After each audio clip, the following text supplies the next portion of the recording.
When you hit rock bottom, I really had nowhere else to turn to but to lean on faith. I literally have to say to myself, Charlie, there are 7 billion people in this world. Like, even if 0.00001% like your content, like that is still a huge number of people. Yeah. I'm going to make a change. I don't think family members or friends like doubt you and stuff on purpose. I think it really just stems from them doubting themselves, but then they just project that onto you. It's not selfish to put yourself first. It's a boundary. Everyone is going through something, and you'd be surprised who actually does understand you. It's so interesting that your skill of making people feel comfortable is almost the exact opposite of the connection you had with your family. African families don't show vulnerability. I don't quite know how I got here. There is a reason you have to go through this. This moment is going to teach you something. I remember just being in the pain and being like, how do I manage all of this? I don't know what to do. And you had to take one small step forward away from that line every single day. You actually just changed my entire perspective on it. So I appreciate it. When you're sitting alone in your room and no one's checking in on you, it hits you hard. And yet the feeling of being unseen in your pain and choosing to rise from it is exactly what we're going to talk about today. Sarkie, welcome to TURTZED. Happy to be here. Thanks for having me. Thank you for joining me. And I am excited to dive into this because I've had those moments as well. And when I saw your video on TikTok where you talked about this, it really hit me. And I'd love to go back to the moment, if you're okay with it, to talk about the moment that you were talking about in that video. So it was kind of like a string of different moments. I first went through this in 2018, and then later on in 2021, and then again most recently. So 2018 was me just trying to find a sense of purpose in life, trying to figure out like what I want to do. Why am I not where I am? Why am I thinking about all these other things that are on my mind at the time? I wanted some clarity. So I actually ended up taking a trip to like a retreat. And over there is where I was able to gain more clarity, able to kind of build the foundation of where I am now. In 2021, my father passed. Sorry. And that was something that was very difficult to deal with. And then most recently, I went through a heartbreak. And then that was another thing that was very hard to deal with. So collectively, that's kind of like what the moments I was speaking about in the TikTok video. And what inspired you to make that video? I just felt like people needed to hear from me. I don't know. I was just sitting in my room one day and I was like in the pain, and I was like, I need an outlet. And something just spoke to me and was like, do videos, get yourself out there, be vulnerable, and kind of see what connects. What was the response like? At first, a lot of people were just kind of like, what's going on? This is weird. We've never seen a guy just come on here and be vulnerable. But later on, I felt like more people were supporting me. More people were encouraging, sending me DMs, being like, oh my God, you're so brave. You're courageous. Like, we really appreciate you kind of going on the forefront and just letting it all out and being so vulnerable. And that was encouraging to, help me to keep on going. And eventually it landed on that video where I felt comfortable to be like, hey, anyone out there that's kind of feels like me, I understand. I've been through it. I think the thing that really stood out to me is whether you're going through heartbreak or the loss of someone, or you're in a difficult moment where you're thinking, what the fuck am I going to do with my life? Yeah. Those are the moments that we often find ourselves alone and ruminating on it and thinking about it over and over again. And I think for me, over the course of the last 2 or 3 years, I realized that there's sort of this duality of really enjoying that time alone because I had to learn to trust my own gut instinct and figure things out on my own. Yeah. And it's also unbelievably lonely when you don't have people checking in. Absolutely. What did that feel like for you? And how did you look at it when you were really struggling with these big things in your life and you didn't have people checking in? Well, I quickly learned I don't have as many friends as I thought I did. Also learned the dynamic of family and what I thought my family was, in fact, was not. And ultimately, when you hit rock bottom, I really had nowhere else to turn to but to lean on faith. And in that moment, I got very, very, very close to God. I grew up in the church. So I always had that foundation. But, you know, as you get older, you kind of drift, trying to find yourself and, you know, your own identity. But in that moment, I remember just being in the pain and being like, I don't know what to do. I don't know where to go from here. But I also had to realize that I wasn't weak for feeling the way that I did, and that it was necessary. It was really about the perspective of how I wanted to view that moment. Obviously, in the beginning, it was difficult. You're just in the pain. So, but eventually you have to get out of that. Life goes on. Life moves on. You have to pay your bills. Work is calling. There's a lot of different things that are going on. So it's kind of like, how do I manage all of this? And that's when I started leaning on God, reading scripture, and that helped to change my perspective into more of a positive light. And then kind of building on that, building that momentum, ultimately got me out of that really, really dark place, because it's such a dark cloud that's over you when you're in that moment. Yep. And for a lot of people, it's hard to like see that light, that glimmer of hope. And so for me, I just, like I said, because in 2018, I went through something and I was able to kind of understand how to deal with myself internally better. So when this other moment came, like the passing of my father and then ultimately to the heartbreak, it was like I knew how to better navigate that, how to quickly get out of that rut. So I was like, let me just kind of stay busy, but let me also take some time to be alone and feel this. It's time to just feel this and just sit in it. And through that, I truly found myself. I found the strength and I found purpose. And I believe that's the hardest thing. I believe God puts us in these positions to find that purpose. So, you know, it can lead us to where we got to go in life and why we're here in the first place. And I think purpose is truly what got me out of that depression. I don't think I thought about it too much. I think I just did. I just recorded the videos. I was like, let me just focus on my story, being vulnerable, and not dwell too much on what I can't control.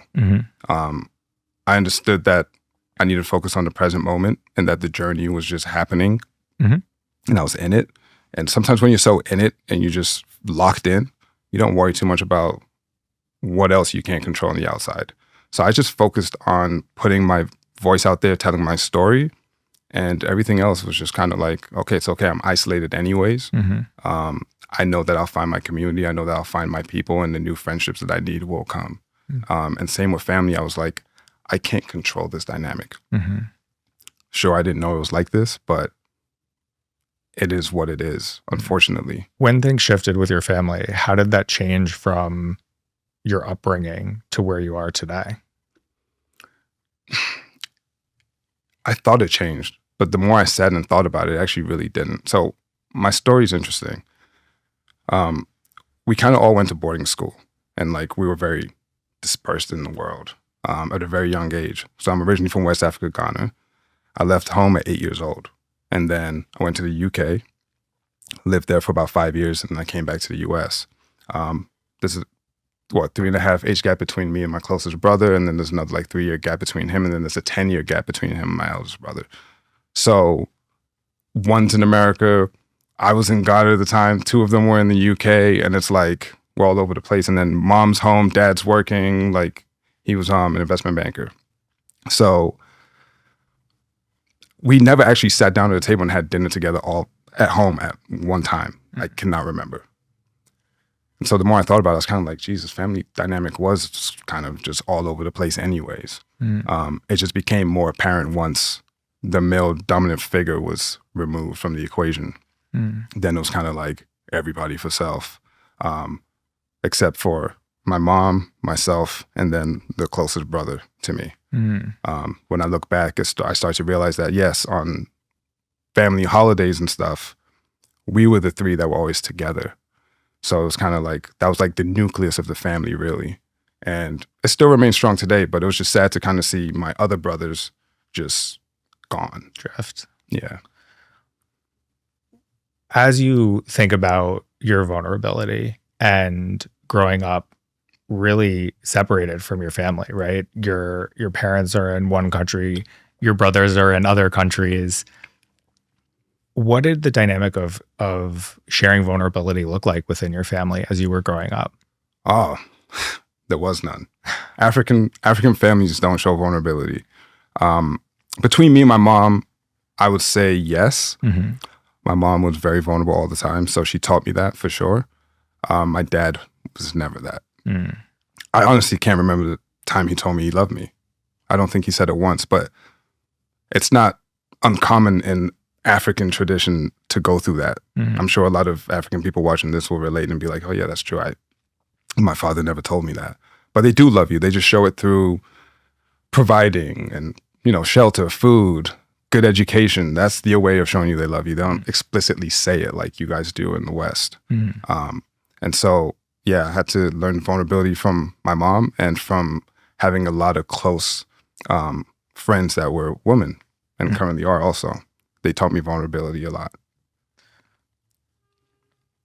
When you think about growing up and not sharing that vulnerability and where you are today, you've obviously put in a lot of work to be able to do that. Oof, yeah. It's been crazy. I don't quite know how I got here. I don't know. It just kind of happened.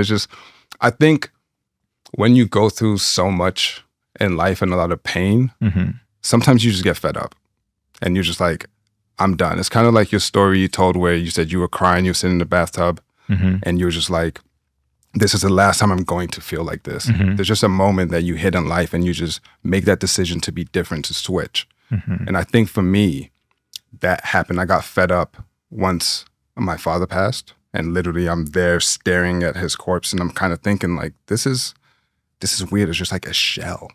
Like this can easily be over for me too. It's kind of, I got that realization. Then I lost one of my best friends like a year after that. And so I was just like, and she was around my age. We used to talk about like, I'll be your godparents for the kids and stuff like that. We could have never imagined one of us going at such a young age. So then that happened. And then I went through like the breakup after that. So it was kind of like, after all that, you're just like, forget it. Yeah. I'm going to be me. I'm going to switch. I don't care anymore what people think about me. I don't care about anyone's opinions. And I just reached that breaking point, and that's literally what got me on TikTok. So I had to use that pain and told my story. And really, at the beginning, I did it for myself. I was just using it as a medium of like therapy. Like, let me just tell my story that I can watch back later on and leave it there. And then it's kind of like everyone else that's tuning in is really just the audience. But then, yeah, people started actually supporting it.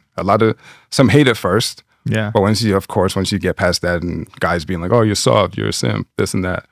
But I didn't care because I just knew that I had reached that point where I just did not care about anyone's opinions. I always find it interesting when you get those hate comments, right? And sometimes like I got one hate comment that was about like, oh, a raspy voice. And it's like, I can't control my voice. It is what it is.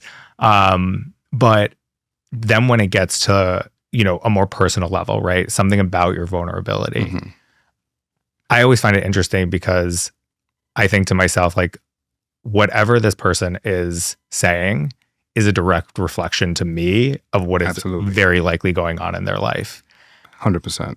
And going through these difficult moments and getting to sort of this point where you're like, I'm done, or like, I'm going to make a change because like, I cannot do this again. Yeah.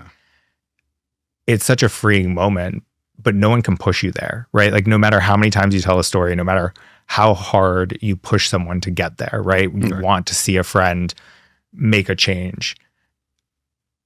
It was really hard for me to realize that on my own, that like no one could push me to do it. Like I had to figure it out on my own.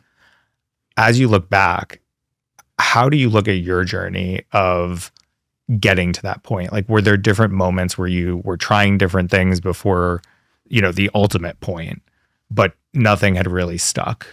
That's a really good question. I think I just wasn't brave enough to try anything, which I feel like a lot of people go through, where it's just like, you're just scared. You let fear just consume you and you don't even attempt to try to be different or anything. It's like you create this whole illusion in your mind and then you psych yourself out. So I think I was doing that. And then obviously from everything I went through, gradually it was like I was gaining more confidence slowly, to the point where it was just like, okay, that old version of me needs to go because it's no longer serving me.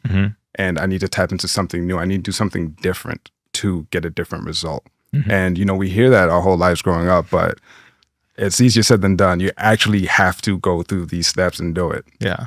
And I would say that was kind of my journey in it. And I think those steps ultimately lead you to being in your room alone with no one checking in on you. There's no escape from that. Everyone has to go through that. And like the thing I'll say to people that are going through stuff and don't know what to do or feel like they don't have support, sometimes people will message me on TikTok telling me like, you know, I'll be like, don't worry about it. Like, talk to people, talk to your friends, talk to your family. Like, well, my friends and family don't care. My mom told me to get out of here. And he's like, I'm considering suicide. Someone literally told me that. I'm like, oh my goodness. Like, what do I say to this person on TikTok? Like, I didn't know my voice had this like power now. Like, what's going on? So the only thing I could say was lean on your faith, lean on God, because ultimately that's it. Once you get to that point of being suicidal, I've been there before. I've had those thoughts. Mhm. I'm sure you have too from Mhm. your journey. You just have to then lean on God to kind of find that purpose, Mhm. find a reason to live. Mhm. Because when there's no one else around you feel lonely, you're not truly lonely. You do have angels, you do have support, you do have God. So you're not lonely. And I just think it's very important for people to know that. I couldn't agree more. I think what's interesting is that I've never been a religious person Yeah. or I guess a little bit spiritual, but even without that, I feel exactly the same way that you describe it. And I think what's so interesting is that you have two people with completely different upbringings, completely different experiences. Yeah. And the thing that I relate most to you on is this feeling of, one, getting to the place of like, I can't do this again. And I am choosing to figure it out no matter how hard it is. And that is unbelievably scary. And I think that that is the moment that so many people start to repeat the pattern. I mean, I used to repeat the pattern over and over again. Like, I'd be on the floor crying and I'm like, okay, like, let's try this again. But it wasn't a let's try this again moment. It was, how can we do this differently? I just kept trying the same thing over and over again, like literally the definition of insanity. But at least you were trying. And that's more courageous, because I don't believe I was even trying. I was kind of like, whatever. I was kind of like, I think I was just in zombie mode.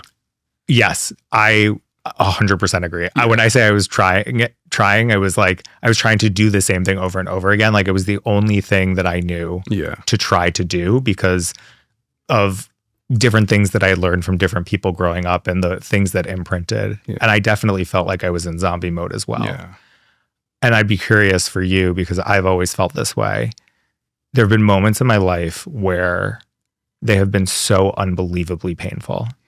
And even though I still had to work through it, I would get a flash of a thought of, there is a reason you have to go through this. Like, you are strong enough, as horrible as you feel right now, as dark of a place as you're in right now.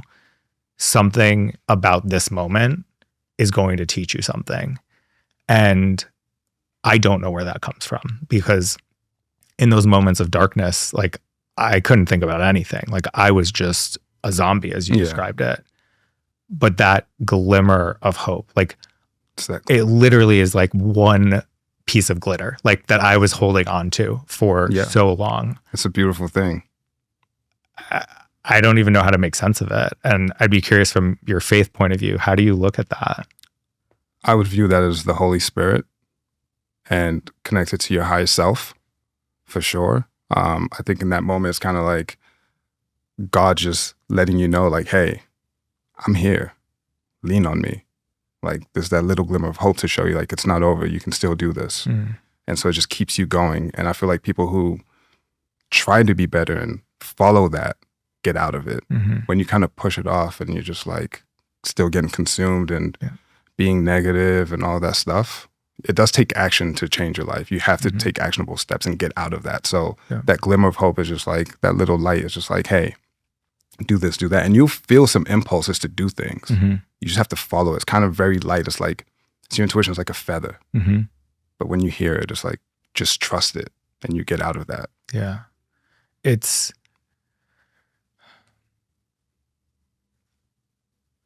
I think as you were talking, I had two thoughts, because as we're talking about it, I could imagine someone listening saying like, oh, great, it's like that easy. Why can't I figure it out? It's not that easy. And it's not that easy. No. And I definitely do not think you were saying it was that easy in any way. To add to that, I'll say this. When I was in the pain, the deepest part of it, the most important thing was to be gentle with myself.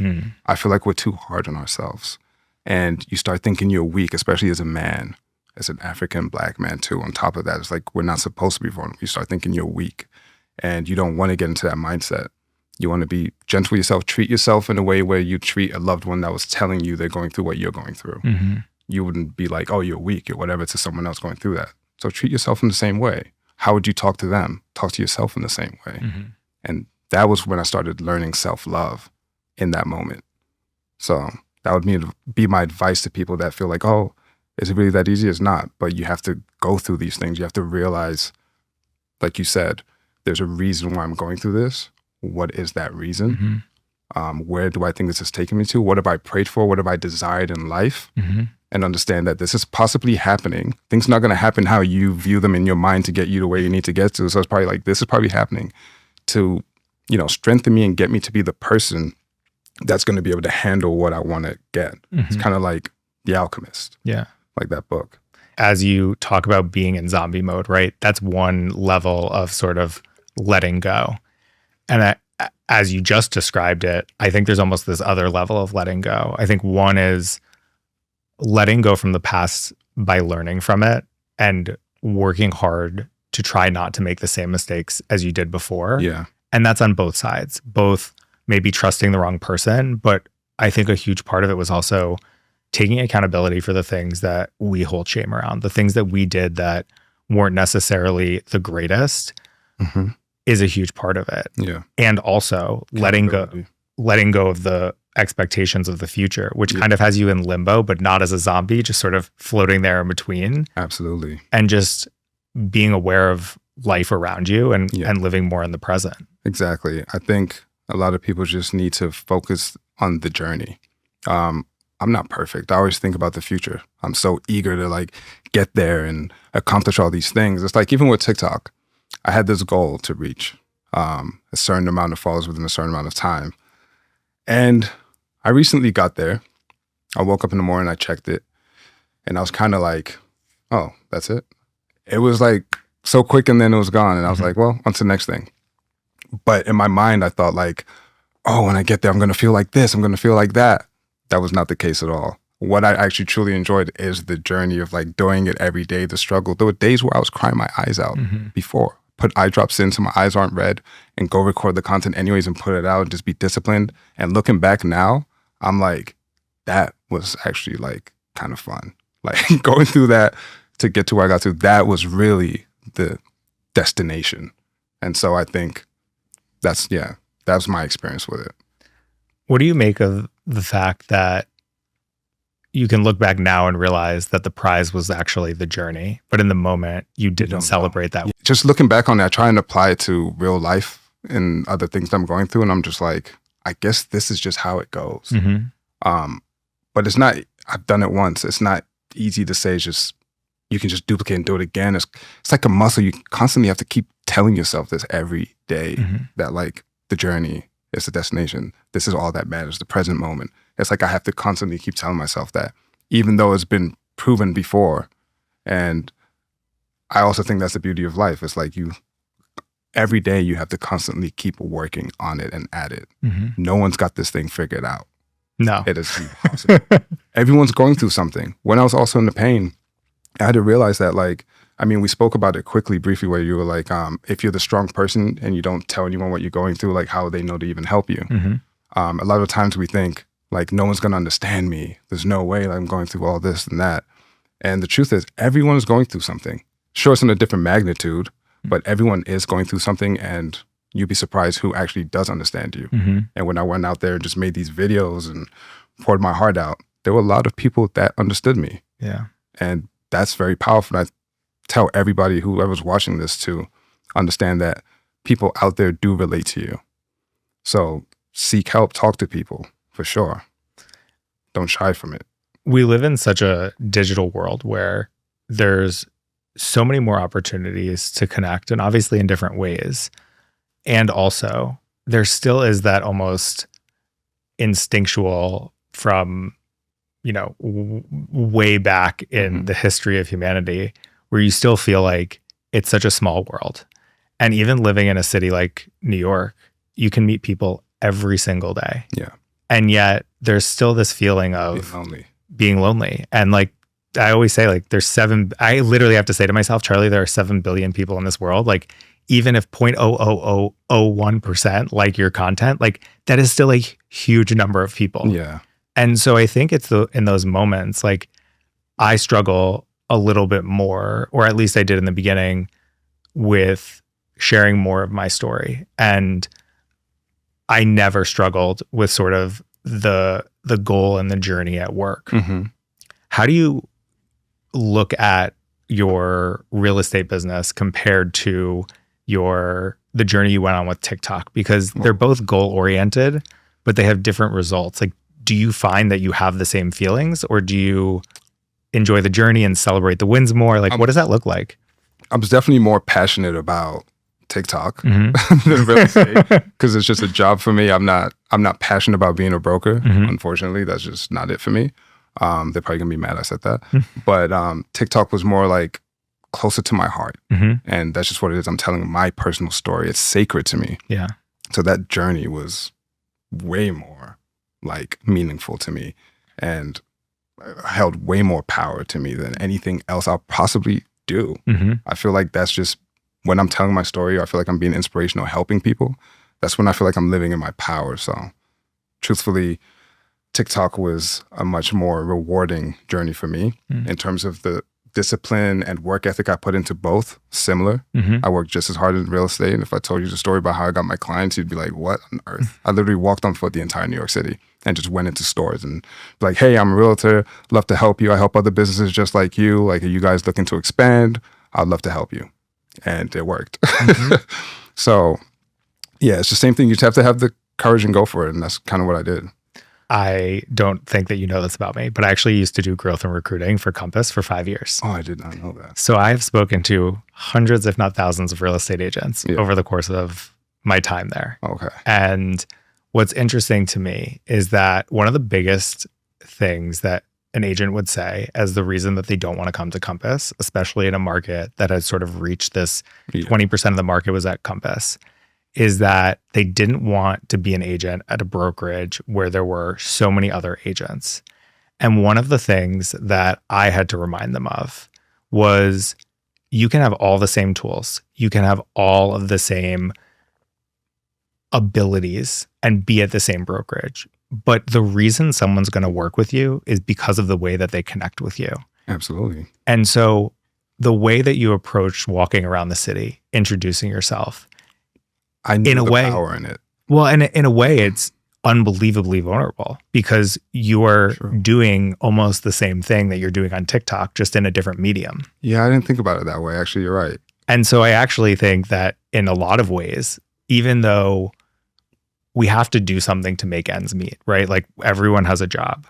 I think what's so powerful about what you said was not that you didn't say you don't like being a broker. Your passion comes from being vulnerable and connecting with people. For sure. And so you do bring that into real estate. I do. Yeah. That's why my clients like me. Yeah. I think a lot of people will struggle with this idea of like, what am I going to do to make an impact in the world? And how am I going to help? And I think it's a big reframe, right? Just because you're a broker and you're helping people with real estate doesn't mean that it's just a transaction.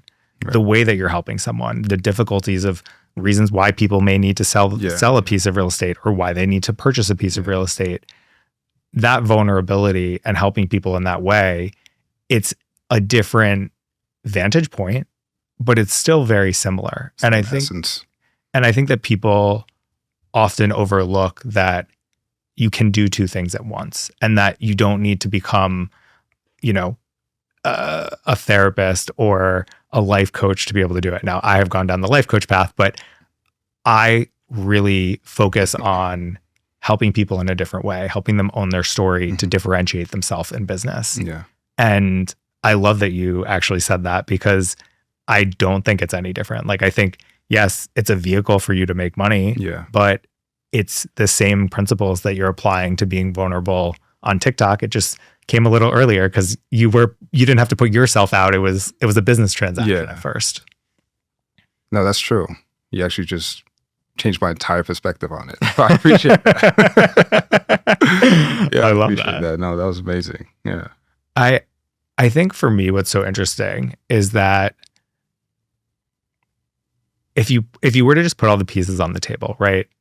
Growing up all around the world, having grown up in a culture where you did not have your father say, I love you, but it was shown in different ways. Yeah. Real estate, which is one of the hardest, most cutthroat businesses out there. I'll say it. You don't have to even verbally agree, but I'm just going to say it. Yeah. It's unbelievably difficult. And yet here we are having a conversation about vulnerability and the things that are really difficult to talk about because most people don't. And I think what's so interesting is that your journey on TikTok and sharing those vulnerable moments really do set you apart and allow you to share in a completely different way. And I'd be curious if, now that we've kind of brought the real estate piece into it, are there moments that you could look back at now in your real estate career where those skills and the things that you've learned actually have come into the business? Yeah, I'm very empathetic with people. I understand where people are coming from a lot. I'm very relatable based on my upbringing. It's like, I was at a boarding school with just international kids. I know how to talk to absolutely anybody. I'm very accepting of everyone. So I learned pretty early that my gift is being able to make people feel comfortable. And I bring that into real estate a lot, all the time. And that's kind of what has led me to be successful in the space. It's so interesting that your skill of making people feel comfortable that allowed you to integrate into a new community every time you moved, every country you moved to, is almost the exact opposite of the connection you had with your family. It is. You hit the nail on the head. I've thought about that. And I can't quite make sense of it. I'm like, how did that happen? Is that just who I am? Like, why? Yeah. Why am I like that outside and not necessarily at home? Because I don't quite remember growing up in an environment where I felt like unsafe at home. I felt like my mom created a very safe like haven for me. But I think it was the father element maybe that subconsciously was affecting me all these years. And we did patch things up before he passed. So that was great. We really didn't have a real conversation until I was about like 21. And then I graduated from Penn State. I had to move to Ghana. This is how crazy life is. I had to move to Ghana for a little bit just to like see the family business, see if I was interested in it. I really didn't want to do it. And I was so miserable in Ghana those 6 months.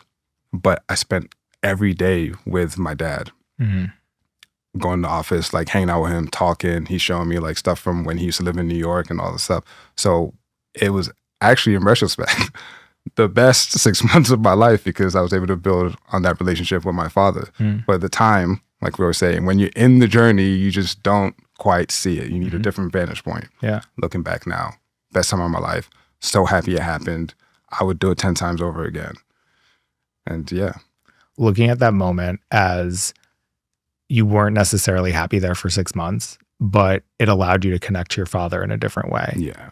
I think that is such a common theme in this conversation today of your life is the vantage point of which you are looking. And you can choose to look at things as a learning experience and attempt to make changes. Absolutely. Or you can look at it as all of these things are happening. Yeah. And again, saying that makes it sound unbelievably easy. It is not. Like we've both confirmed that. But those are the options. Like if you can think of a third one, like I'd love to hear it. And that's not putting you on the spot, but it's like that's it. Like life is what you make of it. Life is definitely what you make of it. It's funny because I'm going to tell you a quick story. that my friend shared with me that touches on this. It's called The Frog That Fell into the Well. And basically a group of frogs are going through this forest, and 2 of them fall into this well. And the rest of the other frogs look into the well like, oh my God, there's no way you guys are going to make it out of there. Like, you're good as dead. Like, oh my goodness, what are we going to do? Like, it's over for you. Both frogs are trying their hardest to jump out. These guys are still screaming down, like, just quit. Like, there's no point. One of the frogs eventually gives up, gets discouraged, dies. The other frog continues to jump. They're like, why are you still trying it? It's over. There's no way you're going to make it out. Haven't you seen like what you've been trying to do and you're not making it out? Tries one last time, huge leap, makes it out. All the other frogs are astonished, amazed, like, oh my goodness, how did you make it out? We all told you weren't going to make it out. Like, it's impossible. Like, we couldn't have done that. And the frog just looked at them and smiled. And turns out the frog was deaf. So the whole time it perceived that as encouragement, like they were encouraging him to get out of the well. Whereas the other frog let the doubt and fear discourage him, and he ultimately gave up and died. So that goes to show, yeah, whatever you tune into, your perspective on life is very important. It becomes your reality. That might be one of my favorite stories that has been told on a podcast. I know. I was not expecting that. My jaw was on the floor. I was like, okay, that my friend told me that. What a twist. Like, yeah, my friend told me that and I was like, wow, this is like a children's story, but it really applies to adults and just life in general. Yeah. I really loved it. I resonated with it so much.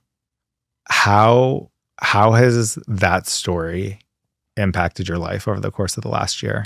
Well, she just told me that like 4 days ago. Okay, how has your life changed in the last 4 days? Immensely. Now I just really try and be positive even more so. But I was always trying to do that and anyway, build that momentum. But more so just like, it confirmed what I did do. That's what it did. It confirmed like I did the right thing. Just, forget what people say. I don't want other people's doubts and fears. But then I also started to realize people, I don't think family members or friends like doubt you and stuff on purpose. I think it really just stems from them doubting themselves that they may not be able to do something, or like they're afraid sometimes. Family, parents are trying to protect you, but then they just project that onto you. So it's not truly always like malicious or like on purpose. And so that's kind of what that story was like, helping me just reflect on memories in my life where my dad would be like, no, don't go for sports. Don't do that. Like education. So it's because he was trying to protect me because, a lot of people don't make it as professional athletes. Like, what are you going to do if you don't? So it kind of just put me through that, process and being, looking at things in retrospect and stuff. Yeah. I often think about the time where I felt the most free, and the moment that I come to as a moment, pretty sure it was around kindergarten. And it's the last moment that I feel like I had an untarnished view of the world, where I felt like I can see it, like being happy, running onto the playground. Like I can remember what I'm wearing, and like, it's such a vivid moment. And I think for so long, I had blocked that version of me out, like completely. And when I hit that moment, well, not when I hit that moment, maybe like 6 or 12 months later, thinking about that version of me and really trying to focus on getting back to it has become my ultimate goal. Like, not listening to the world around me, not listening to people doubting or whatever the case may be, but really focusing on like what makes me happy and what makes me feel the most authentic. And it kind of brings me back to where we started, of rebuilding and figuring out who to trust again, and how do you trust, and how do you rebuild in a way that makes you feel safe. And I'd be curious, as you've gone on this journey, what has that rebuilding looked like for you? I've had to really tap into my intuition, and trusting that, even though it's scary. It's like, what other choice do I have? I can't just, be alone forever and not like try friendships out. But of course, arm's length at first, be smart, but move with caution, but definitely lead with intuition. And I'm very prayerful about it. Honestly, now I realize I can't carry that cross by myself. Can't bear the weight. I just give everything to God. And it honestly just helps my mind just to feel free. And I'm just like, okay, whatever happens, I gave it to you. Yeah. And, lead the way. Mm-hmm. And I know you'll give me the strength to maneuver through life and navigate this accordingly.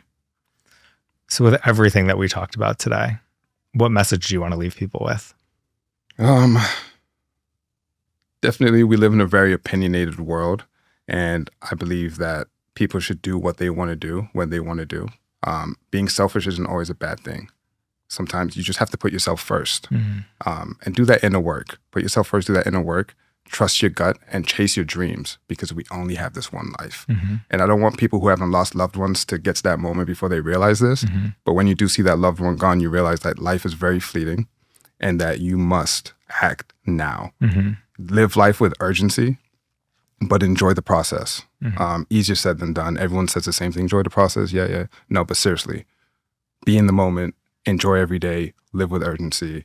And the favorite quote that my dad gave me was, "The secret to life is to have no fear." And I live by that every day. I'm going to ask you for one more quote. Oof. Because that is a fantastic quote.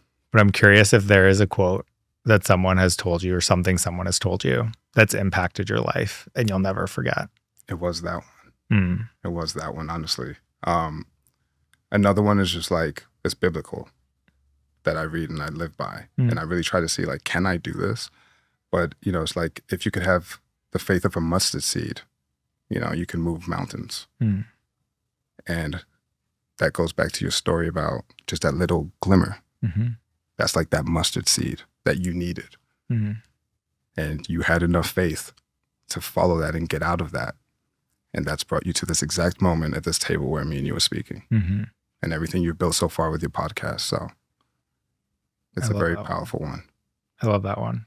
Much more poetic than my little piece of glitter. Scripture. Well, now say I wrote that. Now we get to turn the tables. You can ask me any question that you want. Oh, that's a great question. That's a great one. I've thought about this on my way here, and I was like, I don't know what I'm going to ask you. And I know you told me there's one I can't ask. When it's going to be the bathtub story. When you were in that moment and all the walls are caving in and you felt so alone, how do you think you really got to that decision that you were just going to, like, this was it? Like, what actually happened internally? If you can, like, remember it.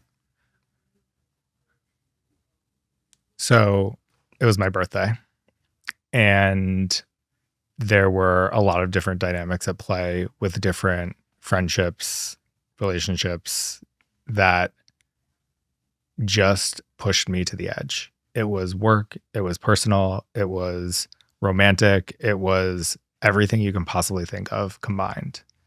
And I, on my birthday, wanted to have dinner with one friend. And the long and the short of it is that I agreed to go somewhere that I didn't want to go to, with people that I didn't want to spend the day with, because I had more of a fear of disappointing other people than to enjoy my own birthday. And I, at 5:00, had to get in the shower. And I remember getting in the shower and I was almost dry heaving. I was crying so hard. Wow. And I tried to take a shower and I just curled up in a ball on the floor. And I couldn't stop crying. I felt trapped. I felt like I had reached this point of living someone else's life completely. Like, I wasn't living for myself. I even on my birthday, I wasn't able to say, like, no, this is not what I want to do. And in that moment, I just said to myself, like, I have done this so many times. Like, I have gotten to this point over and over and over again, and I don't make the change. Like, I never put myself first. And it's always been to my detriment. And it wasn't, I think something that you said was exactly how I felt, where it was like, it's not selfish to put yourself first. Mm-hmm. It's a boundary. Right. And I think that we're in a world where putting yourself first or saying, I'm putting myself first, is not the intention of what I'm saying. It's having boundaries and keeping yourself safe and keeping yourself in a place where I am that 5-year-old running onto the playground in kindergarten, happy as a clam. And in that moment on the floor, I had already committed. I felt like it would be embarrassing not to show up. And I, in that moment, said, I'm never doing this again, but I'm going to figure this out for the day. I have been putting a smile on my face and pretending everything was okay for 30 something years. Right. Another 2 hours is not going to kill me. And from that moment, I never looked back, and I never got to that point again, because I never put myself in a situation that was that extreme. And over the course of however many years ago it was, 3 or 4 years ago, I really just focused on taking one step in a different direction each time. And I think often people will think, oh, well, like, you just were on the bathroom floor and you just said, I'm never going to do it again. Yes, that is true. But the journey it took to not make those same mistakes, to not have anxiety and think, oh my God, like, I have to do this because that's the way I've always done it. Or if I don't answer the phone every time someone calls, like, they don't answer for me. Like, I, in this moment, don't want to answer. And it doesn't mean that I don't love them. It doesn't mean that I don't want to talk to them. But I would always answer the phone because I felt like if I didn't, I'd never hear from them again. And so the reason I say that is because it has taken a lot of really small steps to get to the point that I feel today, versus all of a sudden I just ripped off the Band-Aid. And I think that is the piece that I think people so often misconstrue. There was that fuck it point that I was like, I'm never going back. Yeah. But it was a line in the sand. It wasn't ripping off a Band-Aid. And you had to take one small step forward away from that line every single day. I love that. I didn't know it was that recent. Yeah, it was more recent than I wish it was. But amazing, man. Amazing strength and amazing courage that it took. So I'm proud of you. Thank you. Well, it was such a pleasure to have this conversation today. And thank you for sharing so much. Likewise. Thanks for having me. Thank you. Do yourself a favor and hit that subscribe or follow button, because trust me, you won't want to miss what's coming next. And if today's episode got you thinking, laughing, crying, or maybe even rolling your eyes, write a review and tap to rate. Now let's be real. This convo doesn't end here. Hit us up on socials and don't be shy. Slide into our DMs. We love to connect. Thanks for hanging with us today, and catch you on the next one, because our journey together is just getting started. Remember, stay curious, live authentically, and keep turtzing it up.